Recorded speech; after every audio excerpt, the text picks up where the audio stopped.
இறை அருளினாலும் குரு அருளினாலும் நம்முடைய இந்த ஆன்மீக பயணம் தொடர்ந்து நடைபெற்று கொண்டு வருகிறது. தமிழ்த்தாயை வணங்கி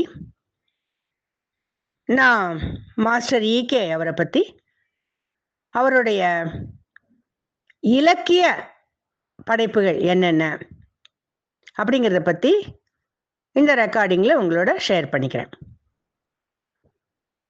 நம்ம ஏற்கனவே அவரோட வாழ்க்கை சரித்திரத்தில் நிறைய விஷயங்கள் பார்த்தோம். இவர் காயத்ரி மந்திரத்தை விடாமல் சொல்லி, காயத்ரி மந்திரம் மூலமாக வேற தேவதா சக்திகள் எல்லாம் இவருக்கு கிடைக்கப்பெற்று இவருக்கு கிடைச்சது. அதெல்லாம் வேற தேவதா சக்திகளும் இவருக்கு கிடைக்கிறது. அப்புறம் ஸ்லோவாக அப்படி மெடிடேஷனில் இருக்கும்போது மாஸ்டர் சிவிவி அப்படின்னு ஒருத்தரோட அறிமுகம் கிடைக்கிறதுன்னு சொல்லணும். அறிமுகம் அப்படின்னு ஏன் சொல்கிறேன் அப்படின்னா, இவர் மாஸ்டர் சிவிவியை பார்த்தது கிடையாது. மாஸ்டர் சிவிவி இவர் பிறக்கிறதுக்கு முன்னாடியே செத்து போய்டுறார். ஆனால் இவரோட அவர் கனெக்ட் ஆகிறார். அப்போ நிறையா தடவை மாஸ்டர் ஈகே கரு மாஸ்டர் சிவிவி தான் என்னை வழி நடத்துகிறார் அப்படின்னு நிறைய இடத்துல அவர் சொல்லியிருக்கார். ஆன்மீக பயணத்தில் இருக்கிறவர்களுக்கு இந்த மாதிரியான சில நிகழ்ச்சிகள் ஆச்சரியமே கொடுக்காது. ஏன்னா மாஸ்டர் ஈகே காரு தன்னை ஒரு பாத்திரம் அப்படின்னு தான் வச்சுட்டு இருந்தார். பெரிய பெரிய மாஸ்டர்ஸ்லாம் இவர் மூலமாக உலகுக்கு நன்மை அடையணும் அப்படின்னு தன்னை உபயோகிச்சுட்டார் அப்படின்னு தான் அவர் நிறைய இடத்துல பேசியிருக்கார். இவருக்கு அதோடு இல்லாமல் மாஸ்டர் சிவிவியை தவிர வேற சில யந்திரங்கள் அப்புறம் மந்திரங்கள் அதெல்லாம் கூட இவருக்கு கிடைக்கிறது. அது தவிர சித்தாசிரம் அப்படிங்கிற இடத்துலேருந்து ஒரு குரு இவரோட வாழ்க்கையில ஒரு விஷயத்த நிறைவேற்றி கொடுக்குறார். அது என்ன அப்படிங்கிறத இப்ப பார்க்கலாம். அதன் மூலமா இவருக்கு நிறைய உதவிகள் கிடைக்கிறது. இவர் இலக்கியத்துல என்னெல்லாம் சாதிச்சார் அப்படிங்கிறத நம்ம இப்ப விரிவா பார்க்கலாம். ஒரு சமயம் இவர் ஒரு இடத்துக்கு போயிட்டு இருந்த போது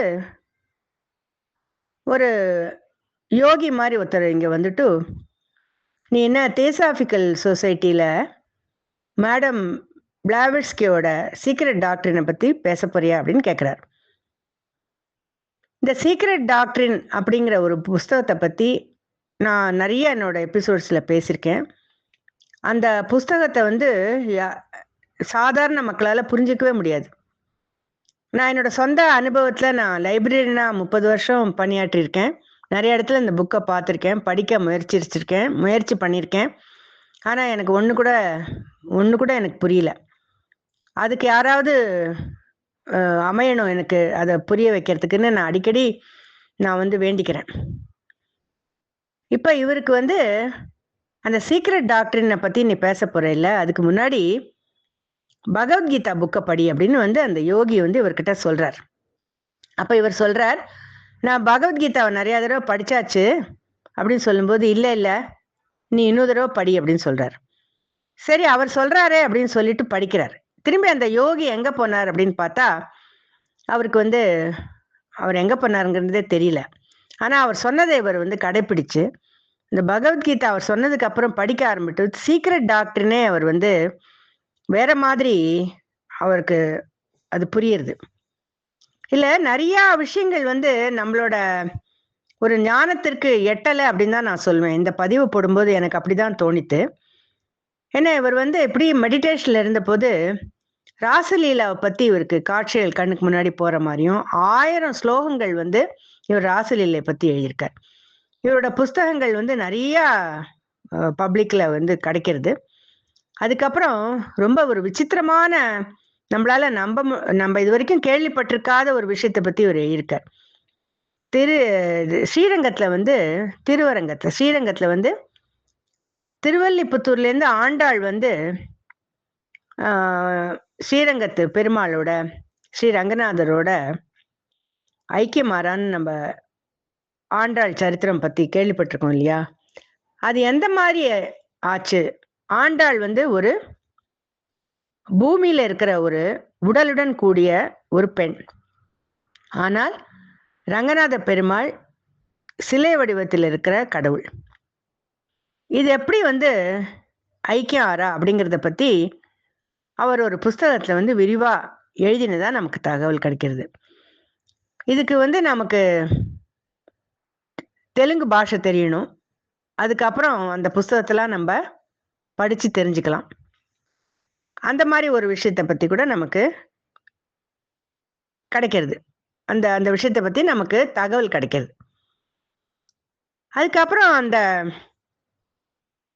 இலக்கிய அவருடைய இலக்கிய ரசனைகள், அவருடைய இலக்கிய படைப்புகள் எல்லாம் பத்தி பார்த்தோம்னா, பகவத்கீதா மேலே அவர் கமெண்ட்ரி எழுதியிருக்கார். அப்புறம் பாகவதம் மேல கமெண்ட்ரி எழுதியிருக்கார்.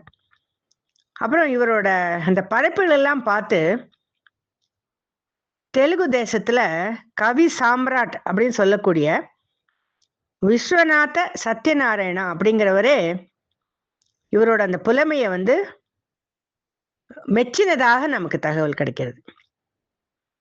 அதுக்கப்புறம் வந்து இவர் நிறைய இன்னும் சில தெளிவுடன் நிறைய வந்து அவர் லெக்சர்ஸ் எல்லாம் அவர் கொடுத்தார் அப்படின்னு சொல்லி அவரோட இந்த இலக்கிய பயணத்தை பத்தி நம்ம இந்த பதிவுல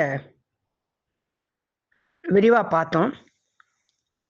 அது தவிர இவர் வந்து சனாதன தர்மத்தை வேற தேசத்துக்கு கொண்டு போய் அதை பரப்பணும் அப்படிங்கிறத அதை கூட தன்னோட வாழ்க்கையில லட்சியமா வச்சிருந்தார். அவரோட வாழ்க்கை லட்சியங்கள்லாம் பார்த்தா ஒரு பிறப்புல இவ்வளவு ஒருத்தரால பண்ண முடியுமா அப்படின்னு தான் நமக்கு வந்து தோணும். அவர் அதை மாதிரி வெளிநாடுகளில் பயணம் பண்ணி அங்க என்னத்தெல்லாம் பரப்புறார் அப்படிங்கிறத பத்தி நம்ம அடுத்த பதிவுல பார்க்கலாம்.